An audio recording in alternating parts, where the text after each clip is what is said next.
আসসালামু আলাইকুম এভরিওয়ান। আমি আজকে নতুন একটা ব্লগ নিয়ে আসলাম।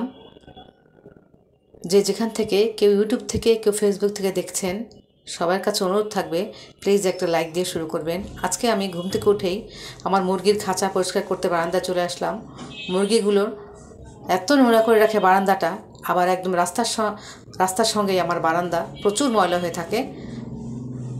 বলতে গেলে 2-3 দিন পর পরই আমাকে এই বারান্দা পরিষ্কার করতে হয়। দেখেন প্রচুর ময়লা, সবগুলো ধুয়ে পরিষ্কার করেছি। ওদের খাবারের বাটিগুলো পরিষ্কার করেছি ধুয়ে, এগুলো পরিষ্কার করে এই যে রোদে নিয়ে এসেছি দেখেন শুকাতে। যেহেতু শীতের দিন প্রচণ্ড ঠান্ডা লেগে যেতে পারে ওদের, আর যেহেতু ফার্মের মুরগি এগুলো সেন্সিটিভ, সহজেই মরে যায়, তাই রোদে একটু শুকাতে নিয়ে আসলাম। মেয়েকে দাঁড় করিয়ে রাখলাম। এবার আমি চলে আসলাম ওদের এই বাথরুমের ট্রেটা ধুইতে। মুরগির বাথরুমের ট্রে দেখেন কী পরিমাণ ময়লা। আমি ওদেরকে পোলট্রি খাবার খাওয়াই, কিন্তু আমার সাহেব বলল যে না, একটু ভাত খাওয়াও, গ্রামে তো ভাত খাওয়ায়, তাই আমি একটু ভাত খাওয়াতে দিলাম। দেখেন ভাত টাত ফেলে গন্ধ করে আবর্জনা করে একদম ময়লা করে রাখছে, প্রচুর পরিমাণে গন্ধ হয়ে যায়। তাই পরিষ্কার করছি, পরিষ্কার করে এগুলোকে একদম এই যে দেখেন পরিষ্কার করে ফেলেছি। এইবার পরিষ্কার করে ওদের সেট করে দিব। এই যে পরিষ্কার করছি সুন্দর করে, একদম পরিষ্কার, একদম সুন্দর করে ঘষে মেজে পরিষ্কার করে চলে আসলাম রান্না করতে। আজকে বেশি কিছু রান্না করব না, মাছ আর ধনিয়া পাতা ভর্তা করব আর ডালের বড়া করব।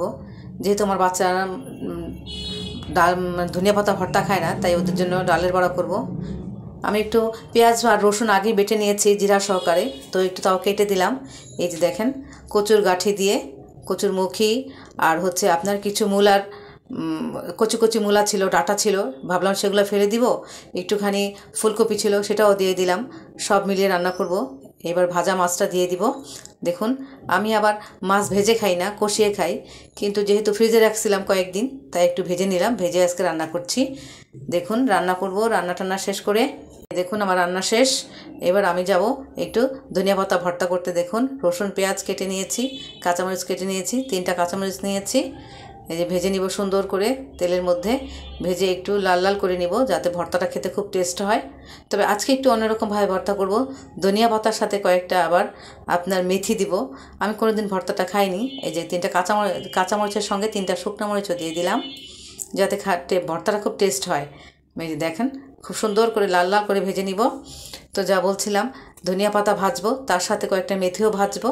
আমি কোনোদিন এই ভর্তাটা খাইনি, কিন্তু বিশ্বাস করবেন না, ভর্তাটা এত টেস্ট হয়েছে বলার বাইরে।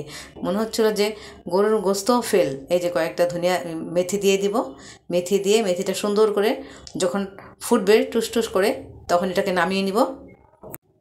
এই যে দেখুন ভেজে নিচ্ছি সুন্দর করে, লাল লাল ভাজা হয়েছে, লাল লাল করে ভেজে নিলাম। এবার পাটায় আসলাম। আমার অবশ্য ব্লেন্ডার নেই, আমি পাটাতে বেটেই বেশি ভর্তা খাই, আর আমার বাটা ভর্তা বেশি মজা লাগে। এই দেখুন তৈরি করে ফেলেছি, ভর্তার সঙ্গে একটু লেবুও নিয়েছি, খুব মজা হয়েছে আলহামদুলিল্লাহ। ভর্তাটা বাসায় আপনারা করে খাবেন।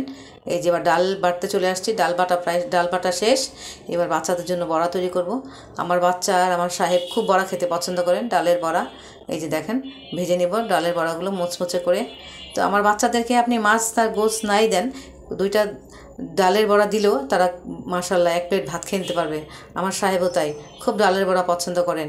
এবার ডালের বড়াগুলো সুন্দর করে মুচমুচে করে লাল লাল করে ভেজে নিব। ডালের সঙ্গে আমি একটু চালও দিয়ে নিয়েছিলাম, যাতে একটু ক্রিস্পি হয়। এই যে দেখুন আমারটা হয়ে গিয়েছে আলহামদুলিল্লাহ। তাহলে আজকের ভিডিওটা এই পর্যন্তই। আসসালামু আলাইকুম রহমতুল্লাহ।